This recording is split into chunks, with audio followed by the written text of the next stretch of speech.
y'all. So today I'm doing a first impressions on the Marc Jacobs Remarkable Full Coverage Matte Foundation.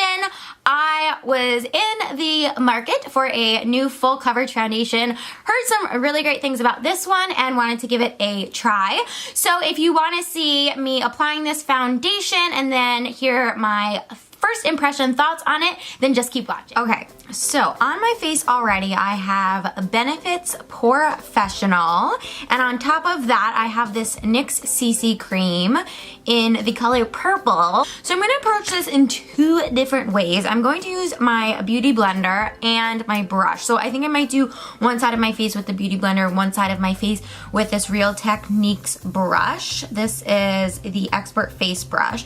I've actually been loving putting on my foundation with a brush because let's be real, I love the beauty blender, but especially when you're using a really thin CC cream, to go in with the beauty blender just really dilutes it and like makes it even thinner.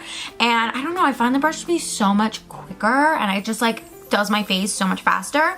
But because this is a super full coverage foundation and I've heard that it's really thick, I think using a beauty blender, especially for half of it, might just be fun to try. This is the color 46 Golden Deep. It says shake well before each use. Alright, so the bottle is super sleek, as we all know. It's so beautiful. I love that the tube is glass. I think that it is such a beautiful frosted glass.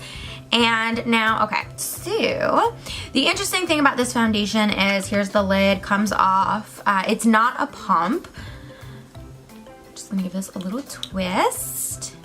And it's got one of those like little knobby things, knobby bits at the end. So because I'm not experiencing any sort of breakouts or anything and my face is pretty clean, I'm just gonna apply this straight to my skin. Oh my god, I feel like I'm already making such a mess. I'm gonna use the viewfinder, which I know is kind of annoying, but. So I've read and heard that because this is so full coverage, it's best to start with not a lot of foundation. It's super gloopy. I don't know if you can see that, but you can already tell, like super thick, no joke foundation. All right, so let's go in and start blending this out.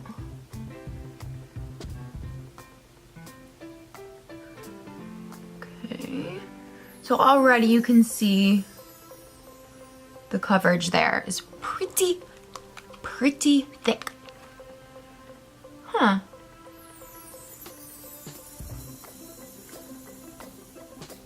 So far so good in terms of like blendability, especially with the beauty blender. I'm finding that it's blending in quite well and it's not looking cakey, or at least not like cakier than other foundations I've used. I'm gonna apply more because I feel like that definitely was not enough. Oh, I'm supposed to shake it. Duh, I totally forgot to shake it. Like, why is this so gloopy? It's because I didn't shake it. Error. All right.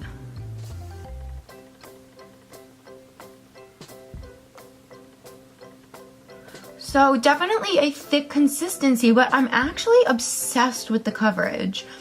I'm not like a full coverage type of person. Like, for the most part, I've been using a lot of CC creams and BB creams for the past year, but I really wanted to get into a full coverage foundation, and I just heard like so many great things about this one, although some people did say that the coverage was like a lot, and it could come off kind of cakey, but so far I'm like loving how easy this is to blend out, especially with the beauty blender. I'm finding that the moisture in the beauty blender is like perfect in terms of getting like an even application of this foundation. So there's one side, you see the dot there that I put earlier compared to the other, and I think that that's amazing.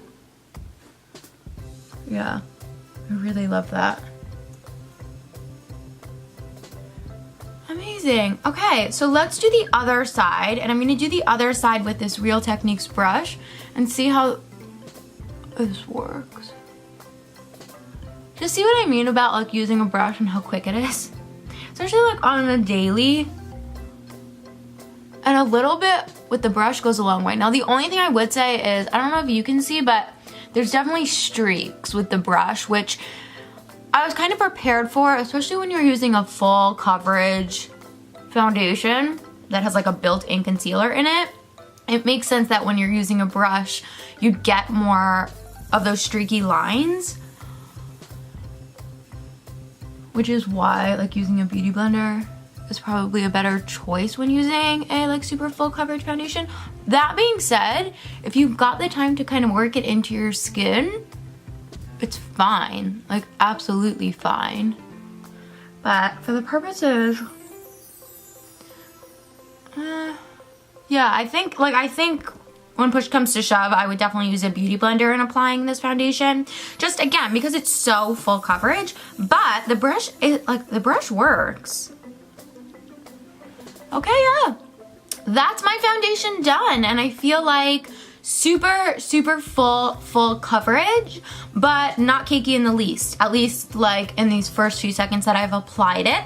I'm going to put on the rest of my makeup and then we'll chat about it a little more. I'm obsessed with it. So all my makeup is on, obviously. I have, you know, my concealer, my bronzer, everything. Everything's done, and I have to say I love it. I am so obsessed with the finish. Now here's the thing, I have super dry skin, so my first thought is always to kind of steer clear of full coverage matte foundations, right? Because it'll just kind of like highlight all that dryness in my face.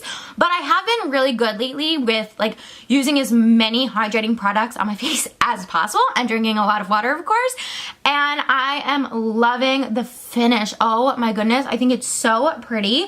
The reason I love like matte finishes, especially like this sort of matte where it still allows your skin to breathe. So I'm still seeing like, you know, a little bit of dewiness, but it looks like skin. It looks so natural. What I love about it is it provides a little bit of like sort of a blank canvas, so like you can play up what you want to play up. So I used my Hourglass ambient lighting powder in dim light, and I feel like that brought like a lot of color and like sort of that dewiness back into my face, but I don't feel like I'm wearing a full coverage foundation, you know? Like it doesn't feel cakey, it doesn't feel thick, it doesn't feel like my skin can't breathe.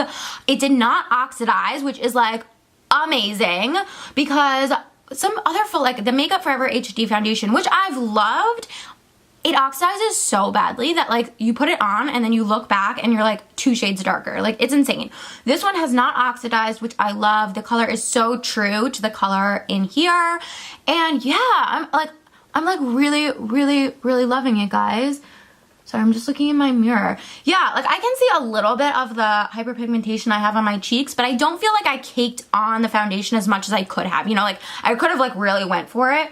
But I went for like a more like natural finish on my skin, and I think that it looks so pretty. Like it's so comparable to like the CC and BB creams I've been using, you know, that are obviously lighter in coverage and a little more lightweight.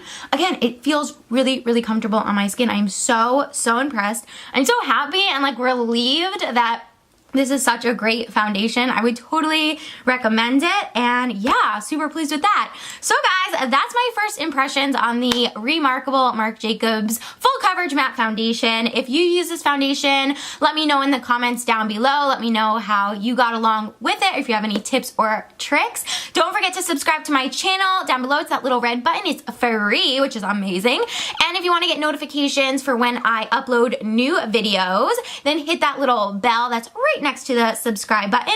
Don't forget to give this video a big thumbs up, and I will see you guys really soon. Love you all. Bye guys.